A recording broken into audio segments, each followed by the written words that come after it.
बढ़ती उम्र के साथ महिलाएं इस बात को नोटिस करना शुरू कर देती हैं कि उनके नॉर्मल वेट को बनाए रखना अब मुश्किल हो रहा है।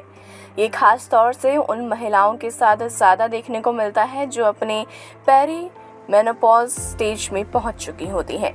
मिडिल एज महिलाओं के लिए रिप्रोडक्टिव स्टेज में पेरीमेनोपॉज और मेनोपॉज स्टेज तक उनके शरीर में चेंजेस के रूप में वेट बढ़ना एक नॉर्मल बात है। पर ये होता क्यों है और अगर आपके साथ भी ऐसा हो रहा है तो आप इसको कैसे रोक सकते हैं, आइए आज की वीडियो में जानते हैं।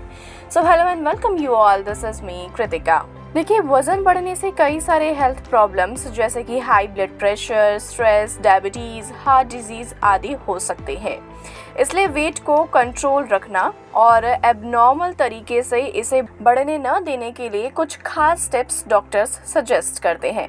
लेकिन उससे पहले ये जानते हैं कि आखिर मेनोपॉज के दौरान महिलाओं का वजन आखिर क्यों बढ़ता है। देखिए, मेनोपॉज में होने वाले चेंजेस और उम्र बढ़ने के कारण एक महिला की लाइफ की शॉर्ट टाइम पीरियड के दौरान वजन बढ़ने में एक नॉर्मल रोल प्ले करता है।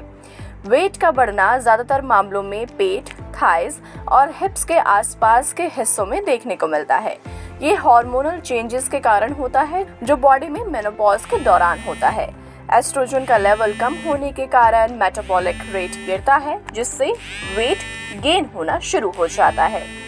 इसके अलावा बढ़ती उम्र के साथ शरीर में मसल्स मास गिरने लगता है, जबकि फैट काफ़ी ज़्यादा बढ़ जाता है। अगर कोई भी फिजिकल एक्टिविटी को बढ़ाए बिना आप पहले जैसे ही डाइट लेते हैं तो ये आपके शरीर में आपके वेट को बढ़ा सकता है।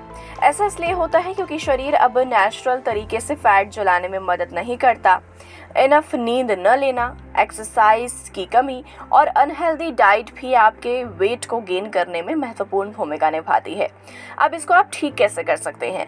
सबसे पहला ऑप्शन है एक्सरसाइज। देखिए, आपका शरीर जितना ज़्यादा एक्टिव होगा वज़न उतना ही तेज़ी से कम होगा। इसलिए रोज़ाना कम से कम 10 मिनट के लिए एरोबिक एक्सरसाइज वज़न को कंट्रोल में रखने का बेस्ट तरीका माना जाता है। एक्सरसाइज करने की वजह से आपका जो मसल है वो बर्न होती है, जिससे फैट जलाने में कोशिश होती है। इसलिए ये इंश्योर करना ज़रूरी है कि आप शरीर में फैट जमा ना करें जिससे वज़न बढ़ जाता है। एरोबिक एक्सरसाइज के अलावा ऐसा वर्कआउट जो आपकी एनर्जी बढ़ाने में मदद करता है, आप उसे भी हफ्ते में कम से कम 3 से 4 बार ही कर सकते हैं। दूसरा है स्ट्रेंथ ट्रेनिंग या वेट रेजिस्टेंस एक्सरसाइज। देखिए, प्रोग्राम मसल्स के डेवलपमेंट और मेटाबॉलिज्म में सुधार करने में मदद करता है। स्ट्रेंथ ट्रेनिंग आपको बोन मास बनाए रखने में मदद करती है क्योंकि आप अपनी उम्र के अकॉर्डिंग ही मसल्स खो देते हैं। अपने वर्कआउट में स्ट्रेंथ ट्रेनिंग को शामिल करें अगर आपने पहले नहीं किया है। इन सभी के अलावा लो इम्पैक्ट एरोबिक्स आपके हार्ट और लंग्स के लिए अच्छी एक्सरसाइज है। फॉर एग्जाम्पल, वॉकिंग सबसे अच्छे ऑप्शंस में से एक है क्योंकि आप इसे कहीं भी और कभी भी कर सकते हैं।